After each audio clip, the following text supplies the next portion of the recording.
శ్రీ శక్తి channel ప్రేక్షకులకు స్వాగతం. ఈ రోజు మన కొత్త కథతో ప్రారంభం. సత్యనారాయణ వ్రతం కలియుగంలోక సంచారం చేసిన నారదుడు లోకుల బాధలు చూడలేక మహావిష్ణువును ప్రార్థించగా స్వామి ఇటుల తెలిపాడు. కలియుగంన నేను సత్యనారాయణ రూపం ధరించితిని, కావున శ్రీ సత్యనారాయణ వ్రతము చేసిన వారికి శోకదుఃఖాలు తొలగే, ధనధాన్య అభివృద్ధి చెంది సంతాన సౌభాగ్యాలు కలిగి సర్వత్రా విజయం లభించి కోరిన కోరికలు తీరును. వ్రత విధానం దేవాలయాన, నదీ తీరాన, గోశాలలో, తులసీవనంలో చేసిన వ్రతాలు అనంత ఫలాన్నిస్తాయి అని చెప్పబడింది. వ్రత సామాగ్రి సమకూర్చుకున్న తరువాత తెల్లని గుడ్డను నేలపై పరచి అందు బియ్యం పోసి మధ్యన మామిడి ఆకులు, కొబ్బరితో కూడిన కలసన్నుకు రవికెల గుడ్డను చుట్టి మధ్యమున ఉంచవలెను. పసుపుతో వినాయకుని సిద్ధం చేసుకుని తమలపాకులనందు ఉంచి బియ్యంనందు తూర్పు దిక్కుగా ఉంచవలెను. వినాయక పూజ నంతరం తమలపాకుపై బియ్యం పోసి సత్యనారాయణుని బంగారు, వెండి, రాగి లాంటి లోహ విగ్రహాలలో ఏదైనా పెట్టి చుట్టూ 3 లేక 5 కొబ్బరికాయలను వక్కలు, పూలు, అక్షతలతో కలపి నవగ్రహ మండపముపై పెట్టవలెను. అష్టదిక్పాలకులను, సకల దేవతలను ఆవాహన చేసి చివరగా సత్యనారాయణ స్వామిని ఆవాహన చేయవలెను. పిమ్మట సత్యనారాయణ స్వామి పూజను చేసి కథా కాలక్షేపం చెయ్యవలెను. మొదటి వ్రత కథ. ఒకానొక సమయమున నైమిసారణ్యమునకు విచ్చేసిన సూత మహర్షిని సౌనకాది మునులు ఇటులా అడిగినారు. మహానుభావా, దేనిచేత మనుషులు తమ కోరికలననుభవించి మోక్షమును పొందగలరు?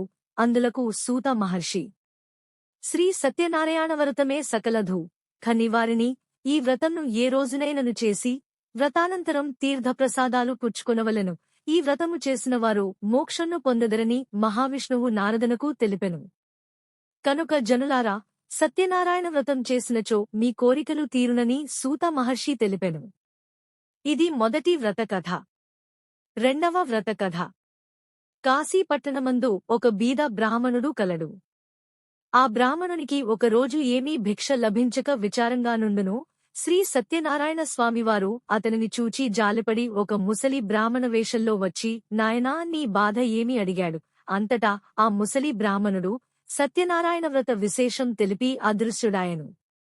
అంతట బీద బ్రాహ్మణుడు రేపే ఈ వ్రతం చేసదనని నిశ్చయించుకున్నవాడే మరుసటి దినంన నిత్యకాల కృత్యాలు నెరవేర్చుకుని, స్వామి, ఈ రోజు లభించిన భిక్షతో నీ వ్రతం చేసెదను అని పలికి భిక్షాటనకు బయలుదేరెను.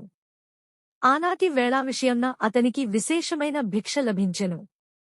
పిమ్మట లభించిన భిక్షతో ఆ బ్రాహ్మణుడు వ్రతం చేసెను. వ్రతమహిమ వలన అతనికి సమస్త సంపదలు కలిగినవి.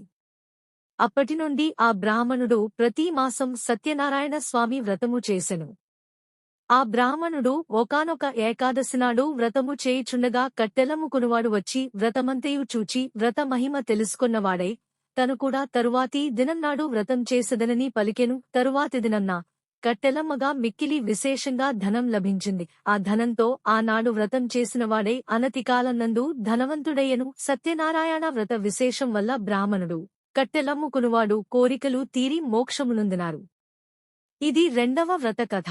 ఇంతటితో కథ సమాప్తం. మరొక కొత్త కథతో కలుసుకుందాం.